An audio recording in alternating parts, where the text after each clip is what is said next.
அன்பு நட்புகளுக்கு இனிய வணக்கம். இன்றைய திருக்குறளும் மென்பொருளும் அதிகாரம் அரண் வலியுறுத்தல்.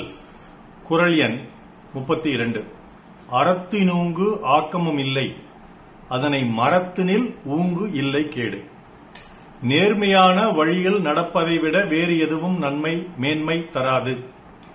நேர்மையை மறந்து நடப்பதை தவிர வேறு எதுவும் அதிக கெடுதலும் தராது. There is nothing which can give better than straightforwardness. Also, there is nothing worse than forgetting that.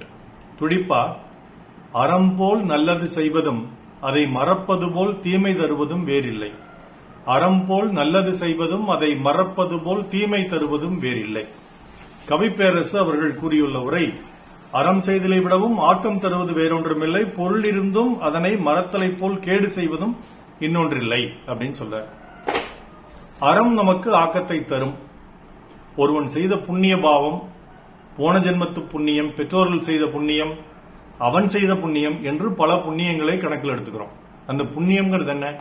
நல்லது செய்யறது. நல்லது செய்யறது தான் அறச்செயல். அந்த நல்லது செய்யறதுனுடைய விளைவு தான் புண்ணியம். அந்த புண்ணியம் தான் தர்மம் தலைகாக்கும், தக்க சமயத்தில் உயிர் காக்கும் அப்படின்னு சொல்லியும் பாடி வச்சுட்டு போயிருக்கிறாங்க. அப்போ நம்மளால முடிஞ்ச நல்ல செயல்களை செய்து கொண்டே இருக்க வேண்டும். அதனுடைய விளைவுகளை எண்ணி பார்க்க கூடாது. இந்த செயல் செய்யறதுனால நமக்கு நல்லது கிடைக்குமா? இன்னைக்கு நம்ம 10 ரூபா ஒருத்தருக்கு தானம் பண்றோம், இன்னைக்கு சாயங்காலத்துக்குள்ள நமக்கு 100 ரூபாய் அது திருப்பி கிடைக்குமா அப்படிங்கிற எதிர்பார்ப்புடன் நாம் அதை செய்யக்கூடாது. நிச்சயமா அது திரும்பி வரும், நிச்சயமா புண்ணியம் வரும், நிச்சயமா பண வடிவத்தில் இல்லைனாலும் வேற ஏதாவது ஒரு வடிவத்திலாவது அந்த 10 ரூபாய் கொடுத்தவங்களுக்கு புண்ணியம் கிடைக்கும். ஆனா அதை எதிர்பார்த்து கொடுத்தால் நிச்சயமா 100 ரூபாய் போகுமே ஒழிய வராது. அதனால அறத்தை செய்வது போல் ஆக்கம் தருவது வேறு எதுவுமே இல்லை. நல்ல செயல்களை நேர்மையானவற்றை செய்வதை போன்று எப்பொழுதும் 2 பாதைகள் கண்ணுக்கு தெரியும் பொழுது நேர்மையான பாதையை ஒருவன் தேர்ந்தெடுக்கிறான் என்றால், அதுபோல் நன்மையை, ஆக்கத்தை, ஊக்கத்தை, பலனை தருவது வேறு எதுவும் இல்லை. அதனை மறத்தலை போன்று கெடுதல் தருவதும் வேறில்லை. எப்ப மறக்கிறோம் தெரியுமா?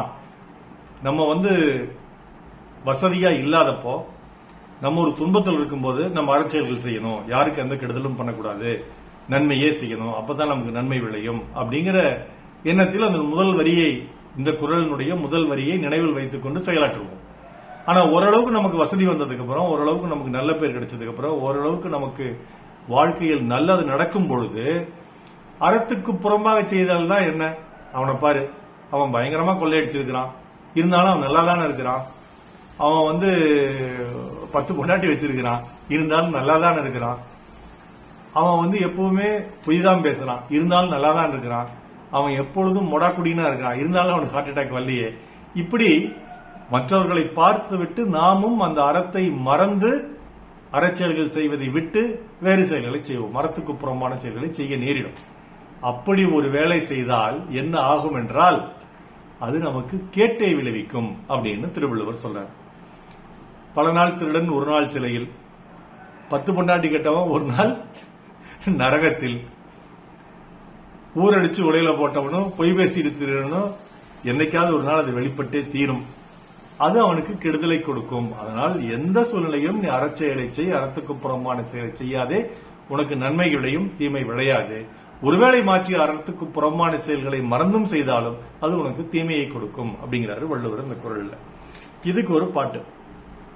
அங்கே சிரிப்பவர்கள் சிரிக்கட்டும், அது ஆணவ சிரிப்பு, இங்கே நீ சிரிக்கும் பொன் சிரிப்போ ஆனந்த சிரிப்பு.